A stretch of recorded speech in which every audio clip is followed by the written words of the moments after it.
நம்ம ஃப்ரெண்ட்ஸ் எல்லோரும் கேங்காக சாப்பிட்லான்னு ஹோட்டலுக்கு போய் நான்வெஜ் டிஷ்ஷாக பார்த்து ஆர்டர் பண்ணிகிட்டு இருக்கும்போது அங்கேருந்து ஒரு வெஜிடேரியன் ஃப்ரெண்டோட வாய்ஸ் கேட்கும், பன்னீரில் ஏதாவது ஆர்டர் போடுங்க, இல்லைன்னா மஷ்ரூமில் போடுங்கன்னு. அப்படி சொல்கிற நம்ம வெஜிடேரியன் ஃப்ரெண்ட்ஸுக்காக தான் இந்த மஷ்ரூம் பெப்பர் ஃப்ரை.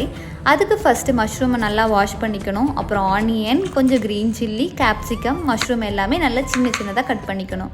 ஒரு பேனில் எண்ணெய் ஊற்றி கடுகு, கொஞ்சம் இஞ்சி, சோம்பு, கூடவே ஆனியன் போட்டு நல்லா வதக்கிக்கணும். அப்புறம் கேப்சிகம், சில்லி, கருவேப்பிந்தலை, கொஞ்சம் சால்ட்டு போட்டு நல்லா குக் பண்ணிக்கோங்க. தென் காரத்துக்கு தேவையான அளவுக்கு பெப்பர், கட் பண்ண மஷ்ரூம் போட்டு நல்லா மிக்ஸ் பண்ணி மூடி வச்சு வேக வச்சுக்கோங்க. தண்ணி எதுவுமே தேவையில்லை, மஷ்ரூமே தண்ணி விடும். இன்கேஸ் தண்ணி பத்தலைன்னா கொஞ்சம் போட்டு நல்லா குக் பண்ணிக்கோங்க. வாட்டர் நல்லா ட்ரை ஆனதுக்கப்புறம் கொஞ்சமாக கருவேப்பிந்தலை போட்டு இறக்கிக்கலாம். நம்ம மஷ்ரூம் பெப்பர் ஃப்ரை ரெடி. உங்கள் கேங்கில் இந்த மாதிரி வெஜிடேரியன் ஃப்ரெண்ட்ஸ் யாராவது இருந்தாங்கன்னா இந்த வீடியோவை மறக்காமல் ஷேர் பண்ணுங்கள்.